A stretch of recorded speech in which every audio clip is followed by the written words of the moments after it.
Hi there, you're about to enjoy the Chronicles of Tom and Jamie. Hi everyone, I'm Kevin Mann. Hey guys, my name's Annabelle Knight.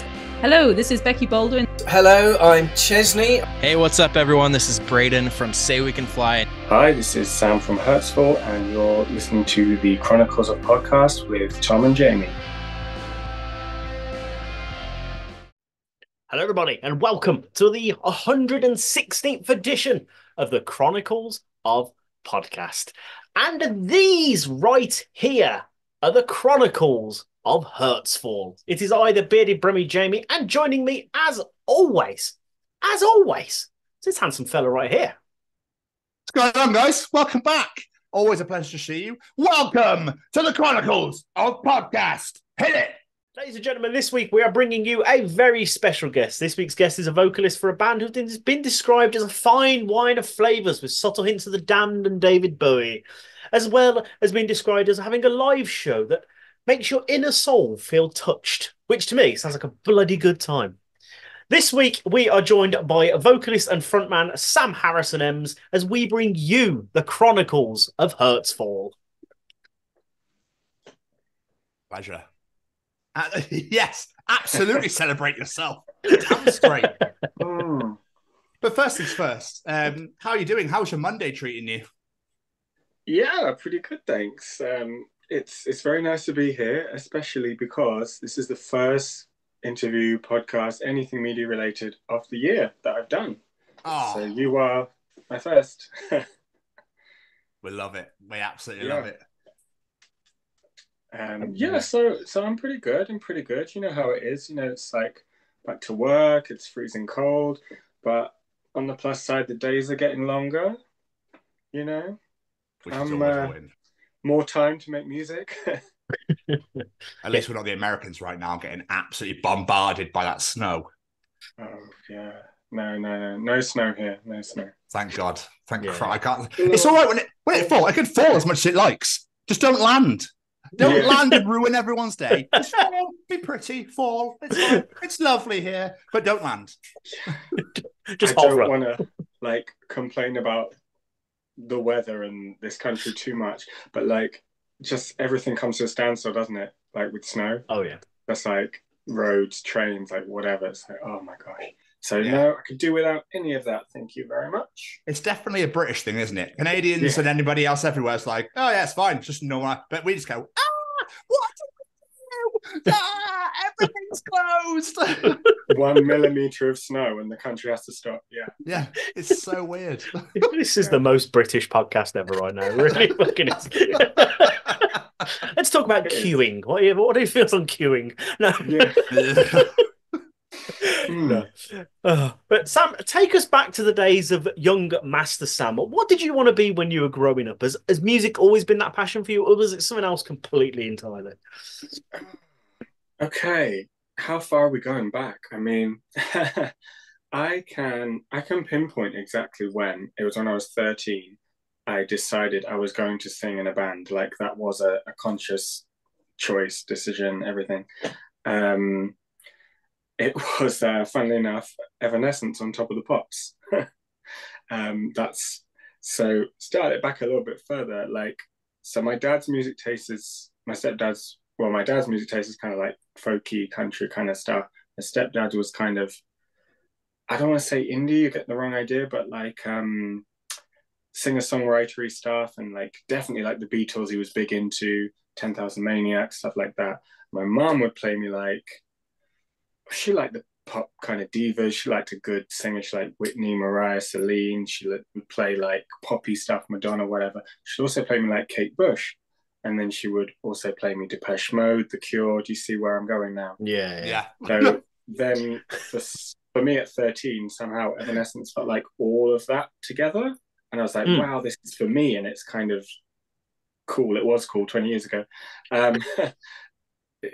Coming from my cousin showing me Slipknot, age 9, and I was like, whoa, and Linkin Park were the biggest band on the planet. So yeah, it all kind of converged at that point. I was like, that's what I have to do. It has to be dark, melodic, kind of a little bit heavy, kind of cool and dramatic. And I was like, yeah, I'm going to sing in a band. And I did from that year.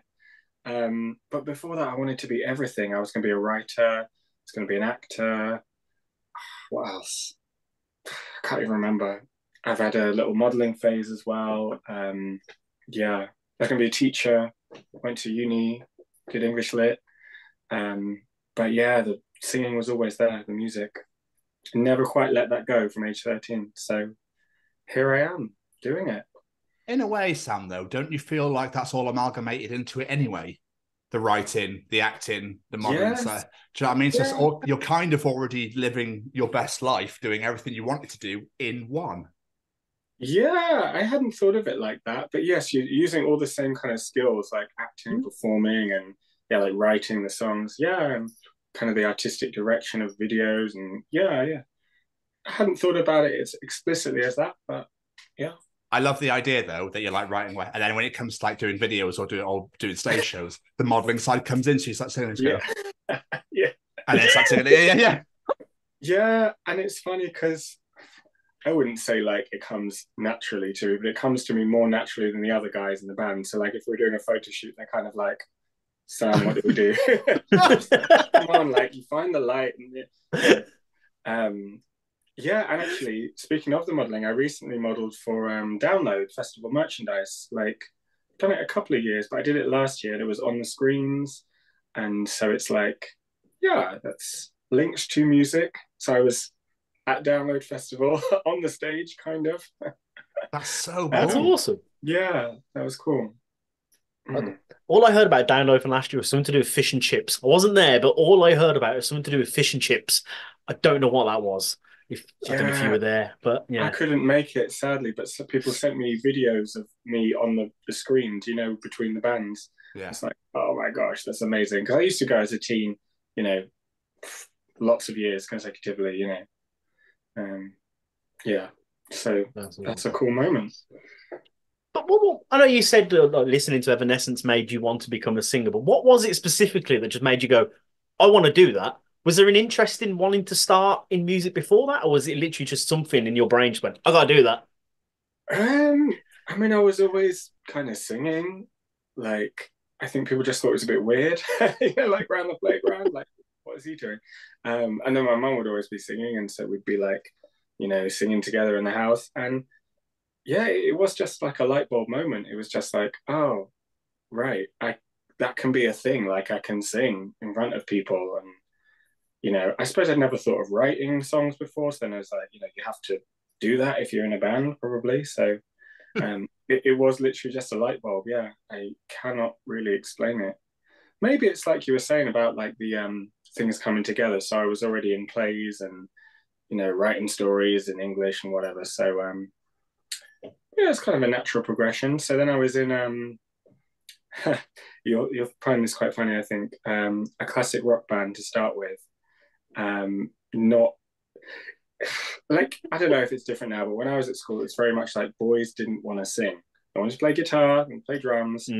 Finding boys to sing was hard. So when they were like, oh, he can sing, okay, get him in. They were doing AC/DC, Guns N' Roses. I had no training, didn't know what the hell I was doing. So I was just doing this awful imitation kind of thing, probably wrecking my vocal cords. But it was pretty good for 13.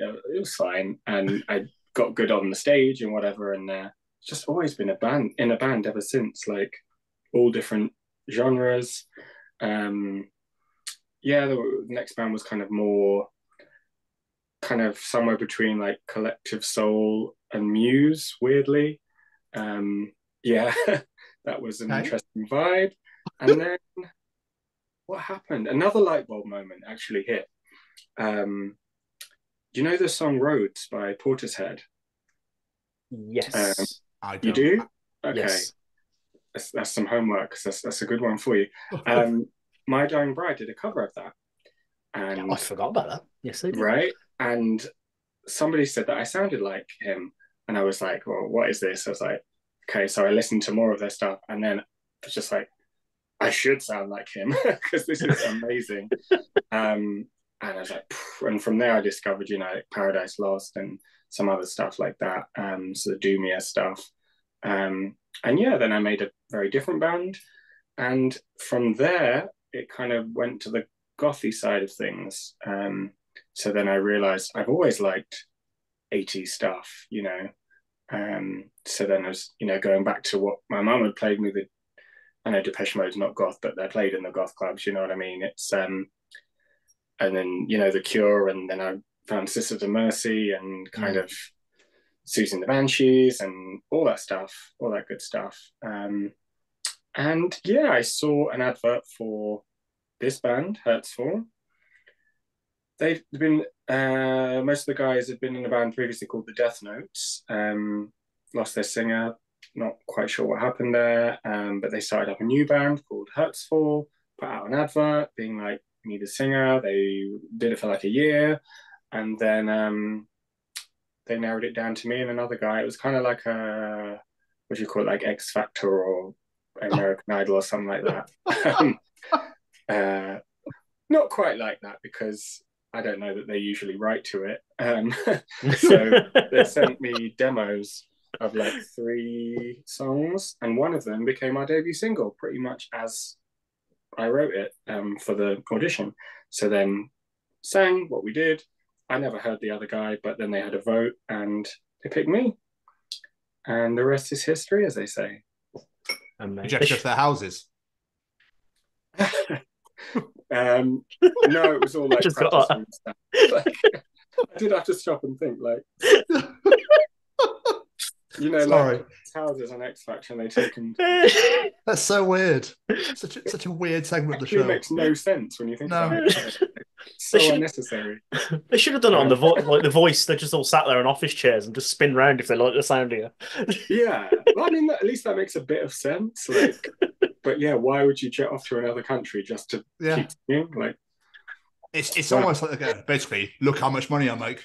Look how much money I make from doing this. Yeah, this could be you. This. Look at it. Look at that random piano for no fucking reason in the corner. Never even played it. Yeah, dominance or something. Yeah. But you're saying you replied to an advert that you saw. Where did you see the advert? Like, how did this come into your eyes? Join my band. Do you know that site? Join my band. Yes. Yes. Yeah. So that was it.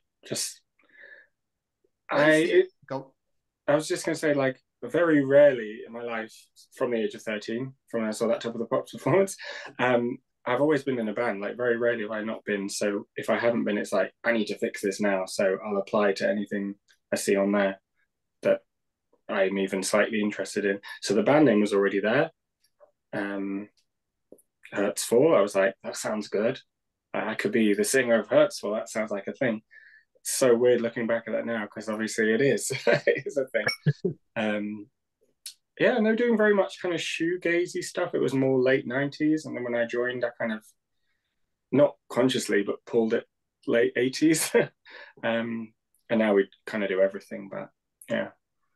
I know you joined late, but do you know where the name came from or no? Because I'm always intrigued by this question. I'm always intrigued because I always like to know what they were called before, because people always go, that name was fucking shit, even though I bothered using that beforehand. Where's the name come from? Well, I can give you the real answer and the fake one. Which do you want? Real. Both, yeah, both. Both. Right, the fake one, it's the pain that Lucifer felt. No, I said that wrong. The pain that Lucifer felt when he fell from heaven. There you go. Ooh, I like that. Oh. That's a good press answer. I like that. I just made that up because actually the guys told me they just stuck 2 words together and kept doing that until they didn't hate it. That's great. Like, I don't know what they were saying, like fig, tree, cherry, 5. I don't know. They're just putting words together. Yeah. That is phenomenal. So I'll use both. I'm going to say both, yeah. Because it can mean whatever people want it to mean now, right? I suppose. I for me, I was just a bit, it sounds 80s, it sounds gothy. Do you know what I mean? It's got that vibe to it. And going back to your vocals, I got hints of Ville Valo in there. Oh yeah, for sure. Yeah. Yeah, which is that's all. And then that's all I could hear. It was like I could just hear. I was trying to like go. His voice is definitely Ville Valo, and But it's that's not my air. That's not my genre, if you know what I mean. So it's I can appreciate it. The music's great. It sounds great, and I can see what excuse me. I can see why people like it. But I was trying to think of some like singer. There was, I think, because obviously Kyle's got that typo negative hint. There was a hint of that in there as well. But I was definitely going more Depeche and him. So yeah, I would say I've been compared to those two maybe the most. Do you know what? It's really funny. At the end of pretty much every gig, someone will come up to me and say, "Oh, you sound just like so and so. You really reminded me of so and so in that bit of the song." I get everything. I get Fine Young Cannibals, George Michael, Boy George. Like, okay, if you say so. Well, obviously you sound like you, but I just got at moments I was like, oh, it's got a bit of Villa there. Yeah. You know what I mean? Like it's just moments where you go, oh, that sounds a bit like this. It's quite nice, but it's still your own sound, but you've got like flavors. Flavors then and just a little bit of sprinkle of Depeche, a bit of Jashush of Villa. Yeah, fan recipe. No, and that's. I mean, I don't sit there and kind of put together a potion of like, oh, I'm going to do this. No, it's just I'll sing it the way it needs doing, or how I feel it needs to be, and yeah. I just can't help it. That's how I am. You're going to hear him. You're going to hear Depeche Mode because that's what I love. That's good. Are you self-taught? No, I'm going to say no. I'm kind of self-evolved. That sounds really profound, doesn't it? That's really cool. Yeah. Really means is I stopped having lessons and just shoved everything together and just singing live. So I've done a bit of theatre, musical theatre singing. I've done like popular song. What else? I did opera for a bit, so that's when you hear like the low bit, like. But I was never that good. I wish I'd stuck at it. Maybe I would have been, but yeah. So I just use all of that, and I think I've got a pretty good handle on what I can do now. Yeah. Oh, absolutely. I'm not denying that at all. Yeah, and I plan to keep improving. Like, in fact, like I was just thinking the other day, like. I'm so much of a better singer than I was like 10 years ago. And I think it's practice, it's going out there, doing it, making mistakes. Like, like I've learned you don't drink a day or two before the show. Like I used to go on after one or two or whatever. Then you struggle to hit the notes and you go, oh, right, not doing that again. Things like that. And if you just keep a good technique up, you keep trying things, I think everyone would get better. It'd be a bit of a sore point if you got worse, wouldn't it? But some people do, I suppose. If they wreck their voice, they don't look after it, they don't try things, they don't develop. So try and keep it a healthy sound that I keep evolving. Yes, we do. As cliche as the expression is, I say it to my daughter every day: practice makes perfect. Just keep going. So and you get better and better and better. But the group started out in 2018, and then the world decided it was going to close in 2020 because why not? But how did that affect the band getting off its feet in those first couple of years? Were you about to like go out there and try, or was it like, time to reflect? We can work on some things. Big sigh. I'm thinking a lot of things, feeling a lot of things. I just say them all. Like, I didn't like it. It was not a good time because we were okay. So 2017 they formed. 2018 I joined. We spent like a year writing, started recording. 2019 we started releasing things. 2020 we had like big plans, and it was like we had interest. I can't even remember where from. Just bigger bands wanted to take us here and there, and festivals, and it was all going, and it was like stop. And we were just at that bit where if it had happened 6 months later, maybe we would have had a fan base to capitalize off, but it was just that little bit early that we were still a start-up band, if that makes sense. But did our best, and we had a few songs banked, as it were, like already recorded that we could kind of drip feed out. We managed to do a socially distant music video. So our first music video, I think our only proper one, like with us in it, you'll notice we're not in the same room, and that's because we couldn't be. It's high time we do one all together, and that is in the works. But yeah, so we did that, and then we wrote a song separately, and it was for something called Ice Planet Goth for Darkness Calling. So that was raising money for the Trevor Project for LGBTQ plus youth in America. It was all Star Wars themed songs. That was a massive learning curve for me because to start with, like, I just write about whatever I want. No one tells me what to do. And so having something there, it was kind of like, oh, I have to hone my skills, you know? And the other thing is I like to have everything ready before like recording. I don't like doing it in bits and all separate. Like I like to be in the room and we jam, none of that.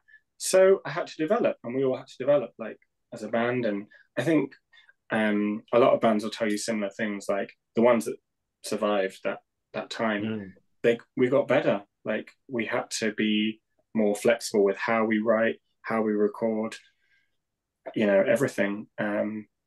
So yeah, we came out of it good, but yeah, I'd rather it hadn't happened, but you know. And I also I had speaking of the acting from earlier, like I got one of the main parts in Rent, Roger. I was going to be doing that at Derby Playhouse. He's like a rock star, just a little bit out of his prime, who's dying of AIDS, and it's like that would be such a good role. Like I just know the song. I pretty much know the script because I was obsessed with it as a teen. And yeah, that was just like, no, not doing that. So it's kind of, yeah. And now the director's like gone off to London, and it's not going to happen probably again. Not like it was, and I don't know if I have time for it now. So you know that moment's gone. So yeah, the pandemic wasn't good, not a good time, but we're a better band for it. No, I'm so sorry. That does suck. Like, you know, to have that opportunity taken away from you. But like you said, you found the positives. You learned some new skills. The band grew bigger and everything like that.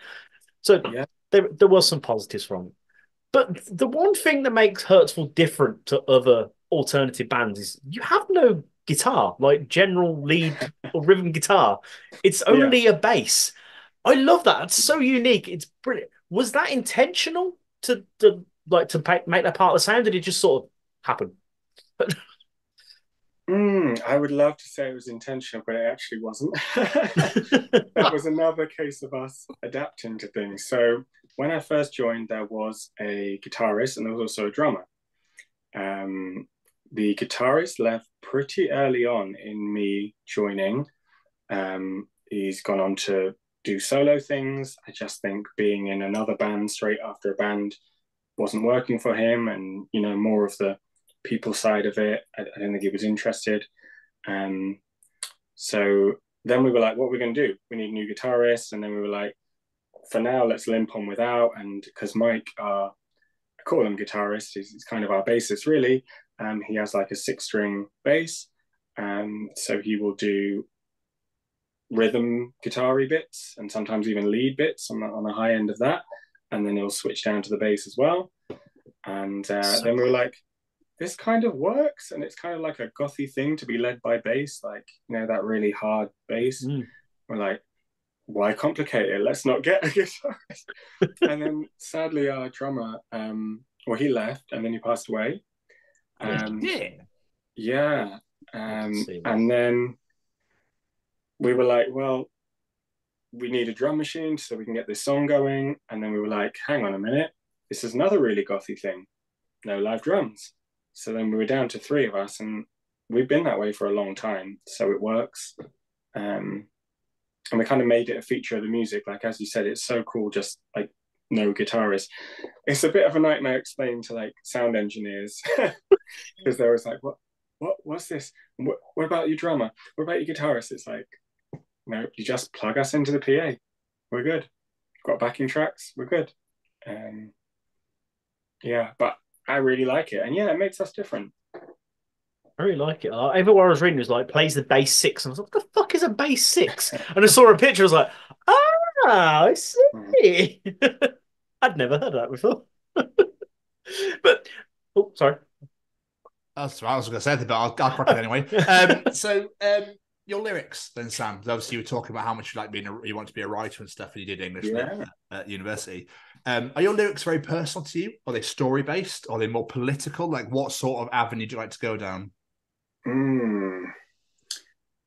Not so much political, although now and then it will creep out. But really, with all of them, it's just what I'm feeling at that point in time. Yeah, they're very personal to me because I write it, so it's going to be about me and what I'm feeling.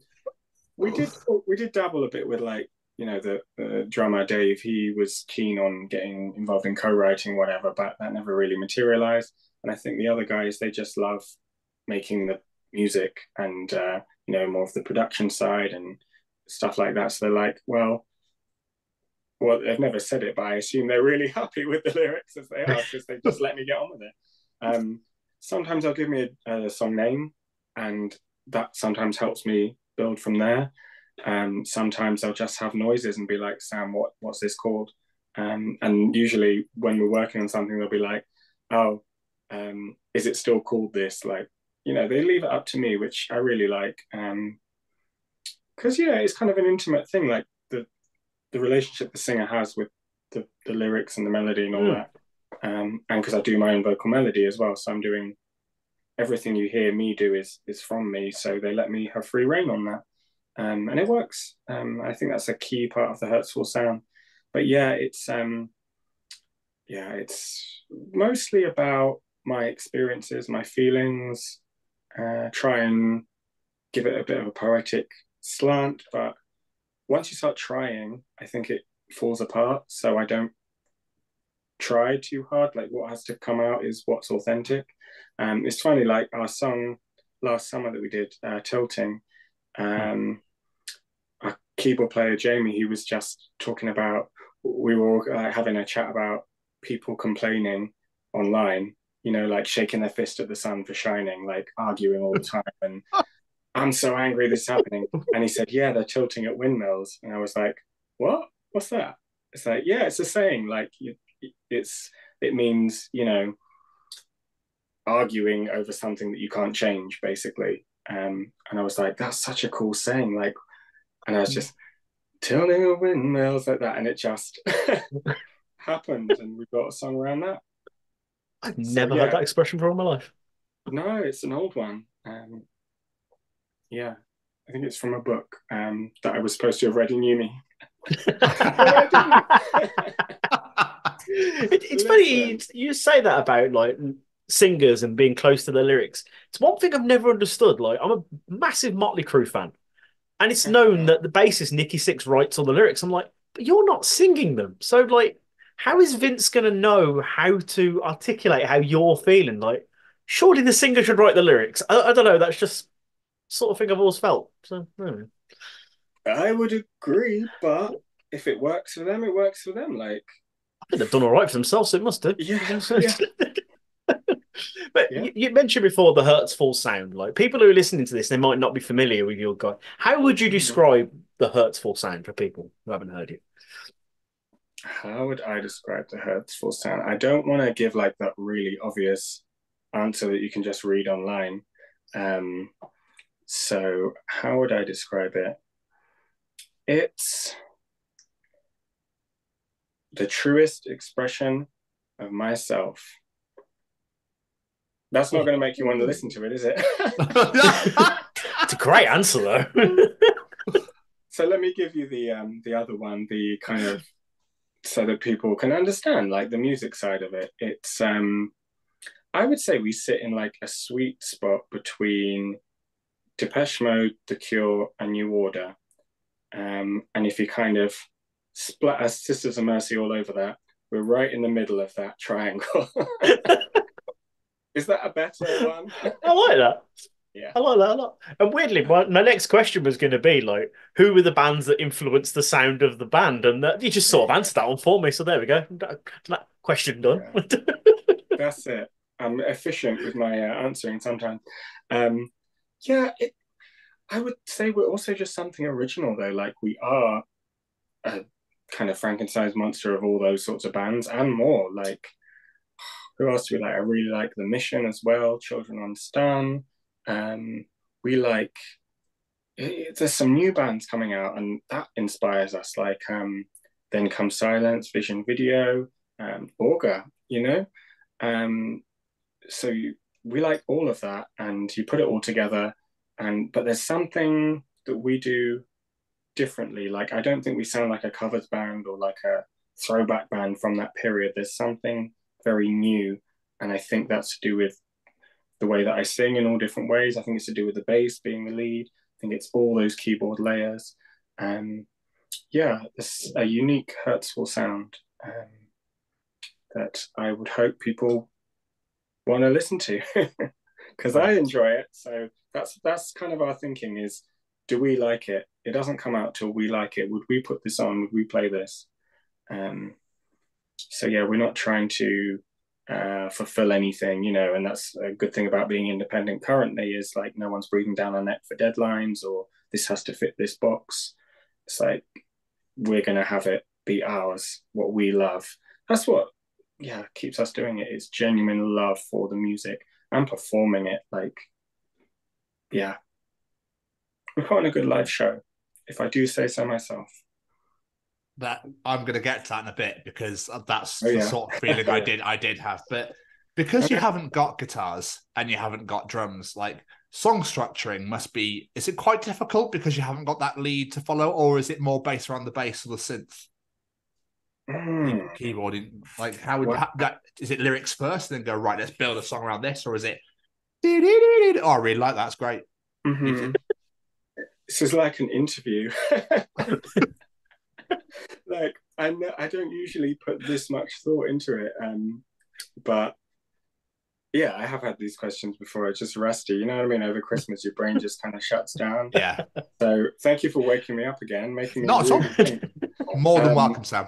Because even yesterday, I was just like thinking, oh, what am I going to even say tomorrow? So I was like revising like what had happened to the band so far, and I was just thinking, yeah, like we've done a lot. Like we're kind of good, aren't we? Like, so you're asking about how the song was written, how the songs are written. Yeah, structure. They're different each time. That's the thing. Sometimes Mike or Jamie will just come to me with a full song, and I mean whole song done, just no vocals on it, and I'll be like, yeah, I can hear that, and I'll just put something on it. More often than not, it'll be one of them comes to us both with a riff, with a sound, being like, oh, here we go. I've got this section. I've got two sections. I don't know what's verse, what's chorus, but let's do something. Sometimes we'll jam it together in the room and it'll just come together. I feel like our track Revelator, that's kind of what happened there. Sometimes we just jam and the whole thing comes out. There isn't a kind of a method. There isn't like this is how you do a Hurtsfall song. It's just different each time. And then we've got some where we've been dragging these melodies for years, and then eventually they'll fit into what we're doing now. And then we've got things that we scrap. So yeah, I don't know. Other bands, I know they have a bit more of a method. Not all of them, but some, you know, the guitarist will write it all, or, you know, the singer will write it all, or they'll jam it all. But we're a real mishmash. And I think it'll stay like that. No, that's fair enough. I was just curious because obviously, like you said, the guitarist normally goes, I've got this riff. Mm-hmm. Right, you know what I mean? So that's why I was just curious. But do you ever have moments, and I imagine you probably do, have moments where you think of songs or lyrics or tunes or whatever at the most inappropriate times? Oh, yeah. In fact, my best work hits me at the most inappropriate times. Like, I don't know, I'll be like, I was going to say washing up. I don't do that. Doing my laundry, and it'll just be like, oh, yeah. Oh, that's how you need to sing. You need to sing that bit like really high. And I have to go and write it down or I'll forget it. Or I'll like wake up in the middle of the night with a whole chorus. And I'm like, if I don't do a voice memo, it's gone. Like, because so many times that's happened. I've had a great idea and then a couple of hours later, it's gone forever. So it's like, yeah, I find it very hard. I'm not really someone who can be like, right, I'm going to write a song today. It's not going to happen. Like, it's a surefire way to not get any work out of me. But if you let me play a game or go for a walk or whatever, it will hit me. Funnily enough, though, we did write a Christmas song and put it out in December just gone, and that was literally like written there with the, you know, in the little home studio like this. Okay, right. You know, written as I was recording each bit. So that was cool. I wouldn't want to do that all the time, but maybe I need a little bit of pressure. The pressure was like, okay, November's moving on. Like, if we don't get this out, Christmas is going to be gone. So, and that worked. I'm really proud of that song. So, yeah. No, I was going to say December Snow and Tilting were the two that I picked out that I just thought were bangers. So, thank you. No, not at all. Not at all. You did mention it briefly a moment ago, and I do want to come back around to it, the live shows. Because when I was doing my research, everywhere I kept reading the words mesmerizing live performances and all this like focus on the live show. What is it about a Hurtsfall live show that makes it stand out? Because I've not had the pleasure of seeing you guys live, so sell me on it. I want to know what it's like. You'll have to come and see, won't you? Like, it sounds like you want to. I do. You do. What is it about Hurtsfall live show? Honestly, no one's ever asked me that, and I've never thought about it because it's just what I do. Like, recording stuff, that's been new last few years. Whereas from 13, I was out there doing Battle of the Bands, you know, being on stage. I think maybe it's because I bring the theatre and the drama to it. So it's not all down to me, by the way. I'm focusing on me because I'm here. I think it's that the songs are good because, as I said, we love them and we practice hard, we practice well together, and we love doing it, and that comes across. And I think I bring that unique dramatic approach, and my voice is going here, there, all over the place, reminding you of all your favourite singers. So then, even when we do an entirely original set and there's not one cover, people are still really into it. That being said, you know, we're only human. We have had a few dud shows and like, but not for a while. I have to say, like, usually we can win over a crowd now, because even if it's not your style of music, they tend to respect the effort, and pretty much all music sounds good live. You've got to be pretty bad to not be good live, you know, if you're putting your heart and soul into it. So yeah, does that answer your question? I feel like I'm waffling. No, it does.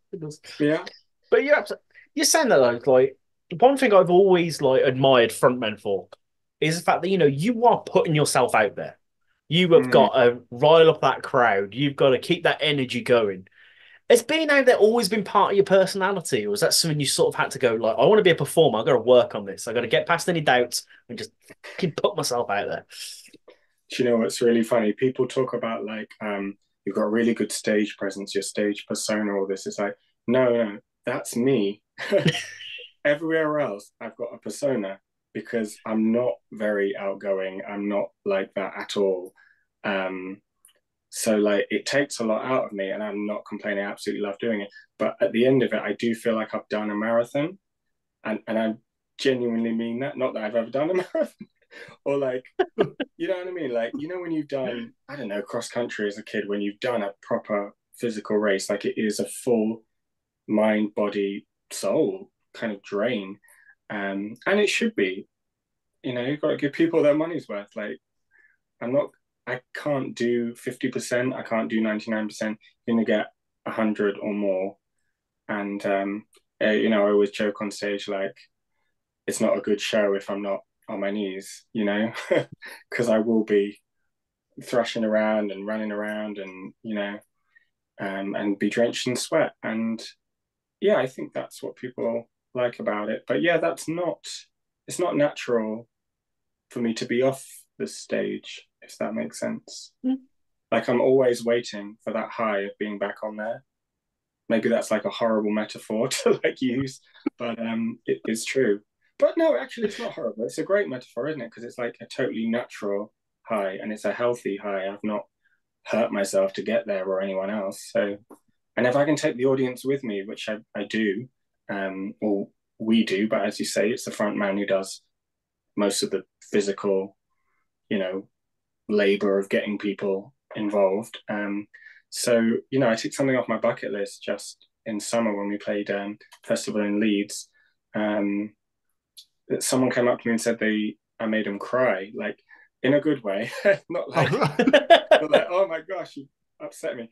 No, like because I'd hit the note, I don't know, it's like a high note or whatever, and the emotion was there, and she just really felt it and just cried. And I was like, okay, that's a song I wrote. That's a melody I made up. That's priceless, right? That's amazing. Yeah. Must be an unreal feeling. It was. I remember just sitting, like, I had a hotel room, because it's quite a way away. And I just kind of had to sit there and just like process it. It's like, what is going on? Like, and they were screaming, the crowd was screaming as if it was the Rolling Stones. Like, I was going to say thank you. And as I'm like, they're like, ah, I was like, okay. Like, it's so good. I think we have to get used to that. Yeah. Sam, so, well, I'm still answering why you should come to a live show, aren't I? Yeah. Yeah, kind of, yeah. You're going to cry. There's another one. There you go. Break your heart. Yeah. You can tell me if we can't talk about this, but I'm intrigued. Is there an album coming? Let me just weigh up. I mean, I've just given it away with my face, haven't I? Yes, you can have the exclusive. Absolutely. Oh! You've got it right now. There is, people have been asking for years, and there's a lot of reasons we haven't. I'll tell you them if you like. Mainly, yeah, that'll be my next question. So please do. Yeah. Just kind of the state of things. Like, people don't tend to listen to albums. I mean, I do, and I know a lot of people in the alternative scene do. Goths, metalheads, we like albums, but the general public are much more singles. So we're like, let's do singles until one breaks through. I think we could probably argue that one or both of the last two have been massive. We had our biggest streaming year last year. So I think it's time, if that was the reason. And the other thing is just like, we're getting enough material together. But yeah, people keep asking at shows, and we're like, finally, we are recording our debut album. This is official. Not giving a release date. That's fine. That's fine. But there is one coming. 100%. That is incredible. I mean, I do find that this day and age, the Spotify generation now are like, that was great. Next. That was great. What's next? Like, that's so, I think that's why a lot of bands now release singles, because it's go, here you go, here you go, here you go. Whereas if you do a whole album, it's like, oh my God, I really enjoyed that, after like a day, and then go, cool, so what are you releasing next? And you're like, fuck it, that took 2 years. Like, are you insane? Yeah. Or that's your life's work. And people can just digest it in an hour, and then next. And I don't know that that's a good or bad thing, but it is a thing. And I really don't know how to feel about that. So yeah, that's why we've put that off, because we looked at some research with people. They listen to maybe the first 2-3 tracks if you're lucky, and then all the others that you put on are wasted, essentially. But then we just realized, well, we're not making it for those people. We're making it for the people who want a full body of work, and for ourselves, because I like an album. If I like a band, I'm going to listen to everything they've ever recorded, albums back to back. That's what I like. So let's do it. Let's be what we like. I think people like a physical copy as well now, because obviously vinyl's flying at the moment. So I think it'd be good to be like, look at this right here. This is what I did. Look at it. Yeah. And CDs and even cassettes are having a comeback, aren't they? I heard. Yeah. Like, I don't know if we'll do that. Maybe. So, we've done a few interviews, man. I'm doing my research for bands. I'm like, they release this on cassette? Do people still have cassette players? Like, what? I don't. Apparently so. Yeah. Apparently some people do. But it's funny. You were saying like how last year was an unreal year for you guys. It still feels weird saying last year. But the last 2 singles alone seem to be like a career highlight. Like, you released the Christmas single, December Snow, and your single before that, Tilting, have been huge hits for you. But What made you decide to release a Christmas song? You'll have to ask one of the guys. I just went along with that one. Oh no, I do know the answer to that. I do know. Basically, because we want people to play that every Christmas. Partially, for the like numbers, so we get that little boost each year, but like it's not just about that. It's more like being part of people's yearly tradition. And like most Christmas music, I don't know, it's kind of happy sounding or like not aimed at people who like the kind of music that you or I or any of us or anyone listening might like. I don't think there's enough dark Christmas songs out there. And not everyone wants the kind of happy clappy stuff or whatever charts every year. So yeah, it was like, can we be something that you put on when you're starting to put the decorations up or when everyone's gone home and you actually just want to chill? So that's what inspired it. But it was an interesting process, writing it as recording it. And I was so ill as well. Like, I don't know if you can hear the lead vocal. I have a stinking cold, but I think it like made it like low, and kind of bassier than I would normally. But yeah, who knows? We might do more Christmas music.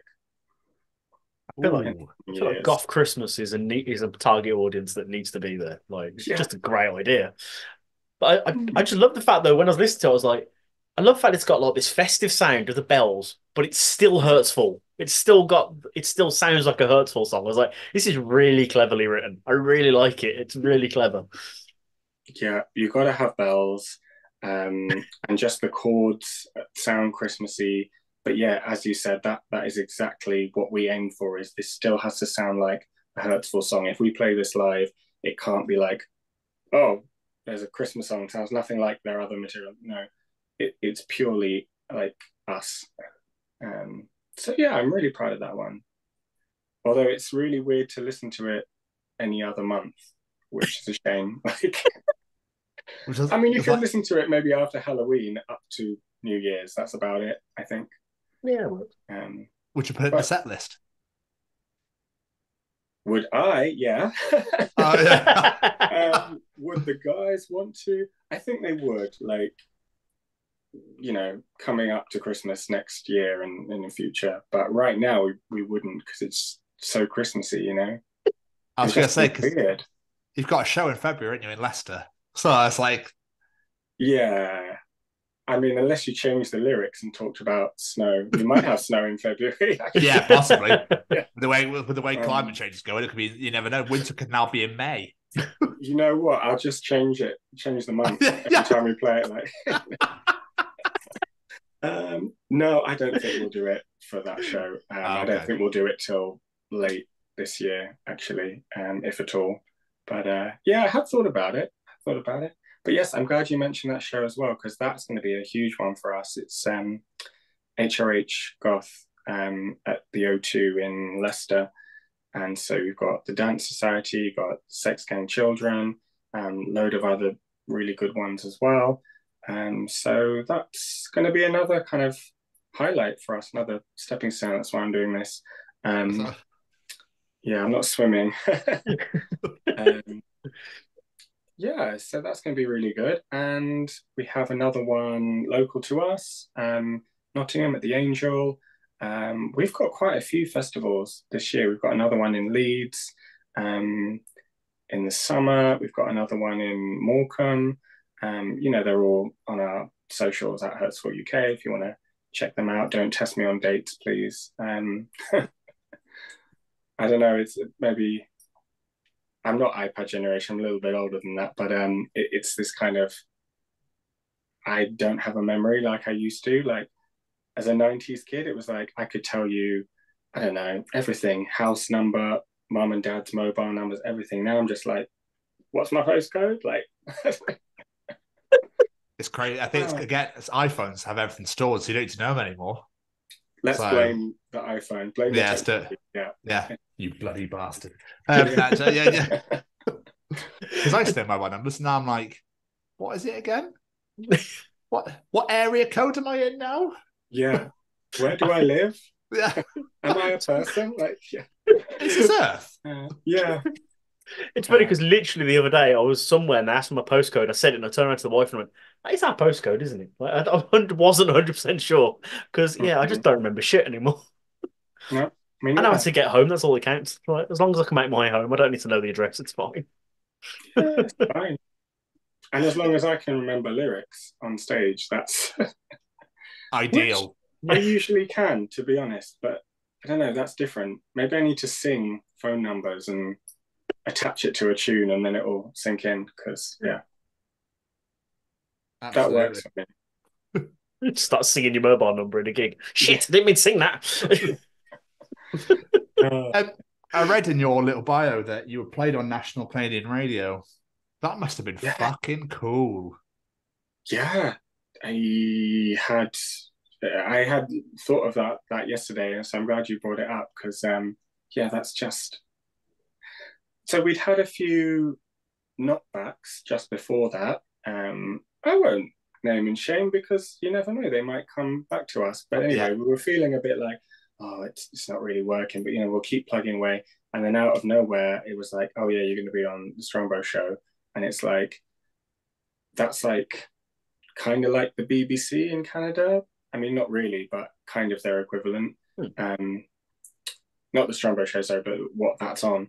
But yeah, he's just so respected, and it was like, wow, we were up there with, I can't remember who else was on the show that day, but like really big bands. And our song was just stuck there in the middle of it.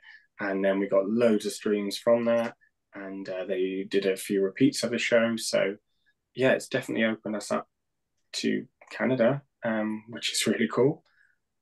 So yeah, we can complain about technology, but it's also amazing. The UK, I think, is only like our second or third biggest listening audience, behind America or sometimes Germany as well. So all that wouldn't be possible in like the 80s. Really, you'd have to be a major label. It wouldn't really have been possible in the 2000s up to a point. So it's pretty cool. Yeah, that is amazing. When I read that, I was like, wow, you haven't not even touched the UK, you're breaching one of the biggest countries in the world already. Like, it's absolutely unbelievable. And I saw it was like Denver, Kansas, like a load of like states as well in the US that are like your biggest. It's incredible, man. You're already breaking America. Like, nuts. Yeah, and people are, I mean, I don't even know how that works because I've not really looked into it, but I've spoken to other bands and stuff, how you sort out visas and all that. But it's like, don't rule it out. Like, there's festivals out there, there's bands out there who they really like British bands because for them, I think it's, I can't think of a better word, but like exotic. It's kind of like, oh wow, they're not from the States, so they must be better. Like, you know what I mean? Like, and I think we would do the same here. Like, okay, we might grumble about it, but we'd be kind of like, oh, big, shiny, new American band. Like, it's exciting, isn't it? So you never know. We could be over Canada, States one day. Sometime on that vision board. Yeah. Absolutely. It is. But I'll get it there.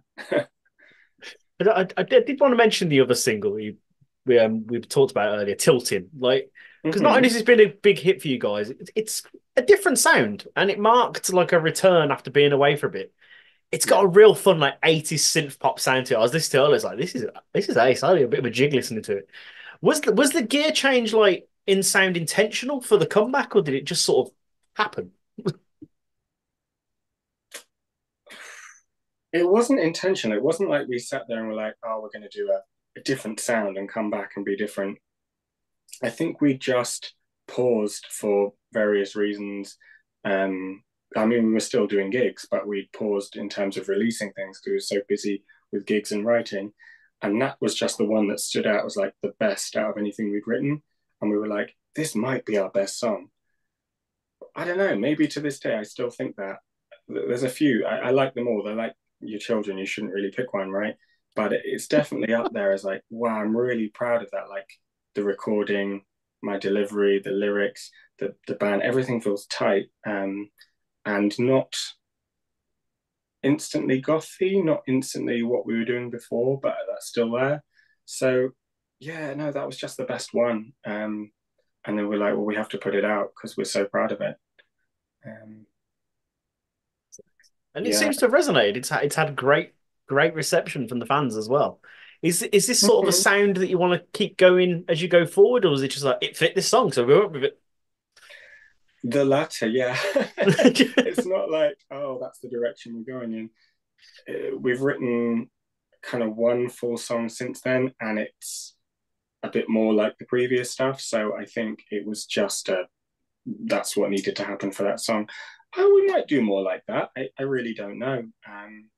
But yeah, we're just not gonna fit in a box at any point. And I'm not saying that to like try and be different and unique, whatever, but we just are like, we're gonna do what we feel we want to do and what we want to listen to.